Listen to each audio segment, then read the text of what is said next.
अब जब आए तो अयोध्या के अंदर तो आनंद हो गया, दिवाली बन गई फिर से। राम जब ते राम ब्याही घर आए, नित नव मंगल मोद बताए, रोज आनंद हो रहा है।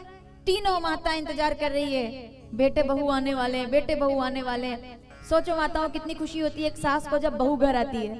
सबसे ज्यादा तब खुश होती है जब उसके घर बेटा होता है ना, संतान होती है, बेटा हो या बेटी संतान होती है।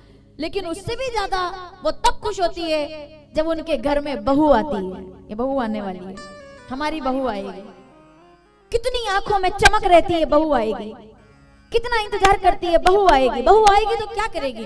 बहू आएगी तो गरम भोजन सामने आएगा। हंस रहे हो आप तो। बहू आएगी तो सेवा करेगी, बहू आएगी तो 5 बजे उठकर तुलसी में दीपक लगाएगी, बहू आएगी तो सबको प्रेम से सत्कार करेगी, सम्मान करेगी। बहू आएगी तो चंद्रमुखी बन करके और पूरे घर को एक सूत्र में बांधने का काम करेगी। बहू आएगी। हालांकि ये पहले की बात थी,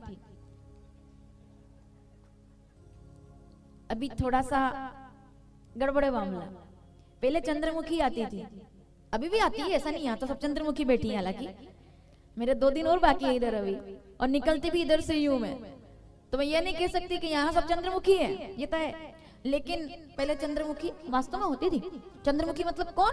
कि जब तक आकाश में चंद्रमा है तब जाग जाए। 5 बजे 4 बजे उठ करके स्नान करके, और पहले मैं तुलसी तेरे आंगन की, और वो ऐसे पहले पिक्चरों में भी वही दिखाते थे नहीं क्या?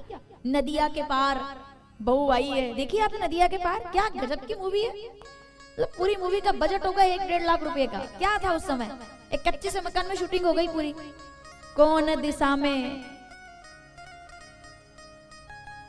देखिए, देखनी वास्तव में देखने के लायक है। कच्चा सा मकान, उसमें एक वेद जी की बेटी आती है, वेद्य जी की बेटी, मतलब अच्छे घर की, पक्के मकान की बेटी, लड़की आती है वो, और बड़ी बेटी उनकी शादी कर देते हैं वो अच्छे से एक बेटे के साथ।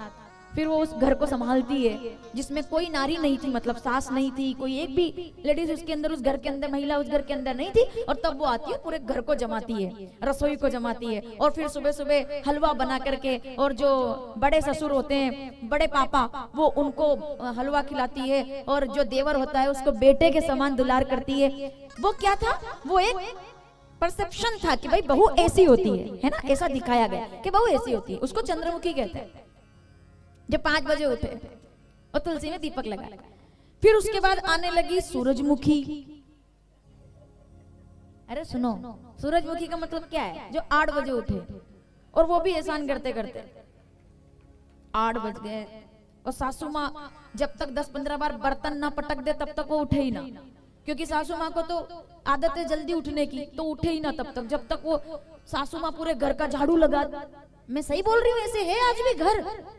वो बूढ़ी सास आधे घर की सफाई कर दे तब तो वो कमरे से बाहर आती है लिपस्टिक लगा के, तैयार होके, काजल बिंदी। मैं गलत बोलूं तो मुझे बता देना। वो बूढ़ी अम्मा, उसकी उसकी कमर झुक गई है उस मकान को साफ करते करते। उसका काम नहीं था ये उस अम्मा जी का काम नहीं था। उनका काम था दीपक लेकर के मंदिर जाना, पर वो क्या कर रही है? झाड़ू लगा रही है। क्यों? एक अच्छी कड़वी बात बोलूंगी मैं, चाहे किसी को भला लगे या बुरा लगे, मुझे कोई फर्क नहीं पड़ता, लेकिन मैं बोलूंगी। और ये बात चाहे तो पहुंचा देना जहां तक पहुंचाना हो। वो बूढ़ी अम्मा 5 बजे उठकर झाड़ू लगाती है। वो सास जिसने सपने देखे थे 1.5 महीने पहले कि मेरी बहू आएगी तो ऐसा ऐसा होगा, ये होगा, वो सास गली में झाड़ू लगा रही है, पोछा लगा रही है। रात के झूठे बर्तन जो बहू ने पटक दिए थे, क्योंकि ये घर से सीख कर नहीं आई है कि रात में घर के झूठे बर्तन नहीं रखे जाते हैं, तो वो सुबह सुबह साफ कर रही है। और इतना ही नहीं, झाड़ू लगा रही है। और इतना सब करने के बाद जब उसका लड़का, उसका बेटा 9 बजे उठ करके आ रहा है, तो मुस्कुराकर पूछ रही है, बेटा क्या खाएगा, क्या तेरे लिए बनवाना है? मुस्कुराकर बात कर रही है। जब उस सास से किसी ने पूछा क्यों कर रही हो ऐसा, किस बात का तुम्हें डर है, किस बात के डर से तुम कुछ बोलती नहीं, क्यों तुम अपनी बहू से कहती नहीं कि तुम्हें ये नहीं करना चाहिए, तुम्हें जल्दी उठना चाहिए, तुम्हें काम करना चाहिए घर का, तुम्हें अपने घर को संभालना चाहिए। अगर चाबी लेकर के तिजोरी संभाल सकती हो तो झाड़ू लगा करके तुम्हें मकान भी संवारना चाहिए, ये भी एक बहू का कर्तव्य है। क्यों नहीं कहती ये बात? तब वो सास क्या कहती है, जवाब सुनिएगा, और जवाब अच्छा लग जाए तो समर्थन करना। तब वो सास कहती है कि मैं कुछ नहीं बोल रही, उसका कारण है क्योंकि अगर मैं कुछ बोलूंगी तो मेरे बेटे का घर बिगड़ जाएगा। 90% माएं केवल इसलिए चुप रहती हैं कि अगर मैं बोलूंगी तो मेरे लड़के का घर बिगड़ जाएगा, चलो जाने दो, आग लगने दो, लड़का तो सुखी है ना, मैं झाड़ू लगा लूंगी। इस चक्कर में कितनी सासू माएं अपनी जिंदगी निकाल रही है, कितनी बड़े बड़े शहरों की, क्या गाँव में चले जाओ आप। पहले था जमाना वो जब माँ बाप भगवान माने जाते थे और घर को तीरथ बनाया जाता था, क्योंकि सास वैसी होती थी, बहू वैसी होती थी, परिवार वैसा होता था। क्या बात कर रहे हो आप, आज नैतिकता के मूल्य खत्म हो गए हैं और नैतिकता के मूल्य ऐसे हो गए कि सास काम करती रहती है। और मैं विरोध में नहीं हूँ बहुओं के, देखो, लेकिन मुझे तकलीफ होती है ना, देखती हूँ मैं आंखों से तो तकलीफ होती है मुझे। वो सास कुछ नहीं बोलती है, वो बूढ़ी हो चुकी है। अब आपने पक्की रसोई में आप गैस पे भोजन बना रहे हो, उसने चूल्हा जलाया है जिंदगी भर, और ये गैस भी आपके लिए लगवाया है। ये फर्नीचर में जो आप भोजन बना रहे हो ना, ये जो आप अच्छे किचन में भोजन बना रहे हो, वो सास ने बनवाया है, जिसने अपनी पूरी जिंदगी चूल्हे पर लकड़ियां लगा करके और दाल चावल बनाए हैं। उसने आपके आने से पहले आपका कमरा तैयार करा दिया, मकान के अंदर टाइल्स लगवा दी, क्योंकि मेरे लड़के की शादी है। दुख की बात यह है कि वो सब काम करा देती है, मकान तैयार करा देती है, घर तैयार करा देती है, और उसके बाद बहू उसको वृद्धाश्रम में बिठा देती है। इससे बड़ा दुर्भाग्य क्या होगा। और इसलिए मुझे वृद्धाश्रम बनाना पड़ रहा है। शौक से नहीं बना रहे प्रेम भैया, मजबूरी है, दुखी है। बैठेंगे वो बुजुर्ग वहां शान से कुर्सी पर शिप्रा के तट पर, जब आश्रम संभालेंगे, अपने हिसाब से रहेंगे, वो मेरा लक्ष्य है जीने का। अब मैं ऐसे घर का निर्माण करना चाहती हूँ उज्जैन में, कि जिस घर के अंदर बूढ़े भी रहे, अनाथ बच्चे भी रहे, और वो महिलाएं भी रहे जिनको घर परिवार के अंदर बराबर का सम्मान नहीं मिलता, उनको केवल नौकरानी की तरह ट्रीट किया जाता है। हर किसी को सम्मान मिले। मैं अकेले से कुछ नहीं होगा कि मैं बना दूंगी तो सब सुखी हो जाएंगे, लेकिन हर स्तर पर सबको ऐसा ऐसा काम करना चाहिए। मैं तो बहुओं से कहूंगी, ये इलाज थोड़ी है कि मैं वृद्धाश्रम बना दूं और बुजुर्ग सुखी हो जाएंगे। ये इलाज नहीं है। इलाज क्या है, हमें चंद्रमुखी बनना पड़ेगा। हमें समझना पड़ेगा इस बात को कि छोटी मोटी बातों को इग्नोर करो, छोटी मोटी बातों को एडजस्ट करो, जनरेशन गैप को खत्म करो, और जो थोड़ा बहुत मतभेद है उसको समाप्त करो और अपने घर को अयोध्या बनाओ, तो आपका परिवार अयोध्या हो जाएगा। एक दूसरे के प्रति सम्मान करो भाई। जिंदगी इतनी लंबी नहीं है जो नफरतों में निकाल दें हम। कि देवरानी जेठानी से बात नहीं कर रही है, जेठानी देवरानी की तरफ नहीं देख रही है, इतना बड़ा मुंह बनाकर बैठे हुए हैं। किसके लिए पता नहीं, कब आंखें खुलेगी खुली रह जाएगी। मत पड़ो चक्कर में। कितना जीना है, आपसे पहले के लोग कितना जी गए जो हम जी लेंगे। क्यों लड़ रहे हैं लोग?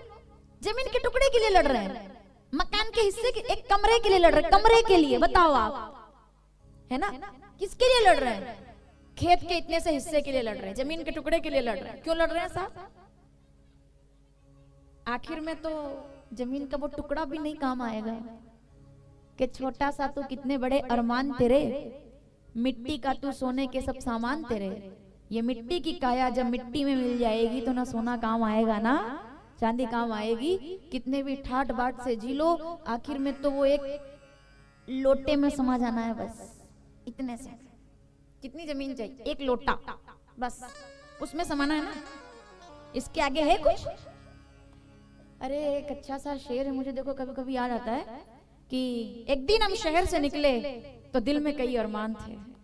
एक तरफ थी झोपड़ी, एक तरफ शमशान थी। एक दिन हम शहर से निकले तो दिल में कई अरमान थे। एक तरफ थी झोपड़ी, महल, बंगले।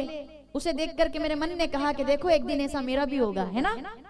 मेरे मन ने कहा आत्मा से कि देख एक दिन ऐसा मेरा भी होगा, बंगला मेरा भी होगा, गाड़ी मेरी भी होगी, प्रॉपर्टी मेरी भी होगी। दूसरी तरफ शमशान थे, तो शमशान को देख करके जब वहां कोई चिता जल रही थी तो आत्मा ने मन को समझाया, बोले एक दिन ऐसा तेरा भी होगा। वो भी सत्य है और ये भी सत्य है। तो एक दिन हम शहर से निकले, दिल में कई अरमान थे। एक तरफ थी झोपड़ी, एक तरफ शमशान थे। तभी पैरों तले एक हड्डी आई और उस हड्डी के ये बयान थे, ए चलने वाले जरा संभल कर चलना, क्योंकि हम भी कभी इंसान थे। हमें भी ये शरीर मिला था, हम भी गाते फिर रहे थे बड़े भाग्य मानस। रामचरितमानस उत्तरकांड 42वां दोहा, चौथी चौपाई। बड़े भाग्य मानस तन, मत कर काया का अभिमान, काया गार से काची। एकदम कच्चा शरीर है, बिखर जाएगा, कुछ नहीं। सुना आपने भजन वो?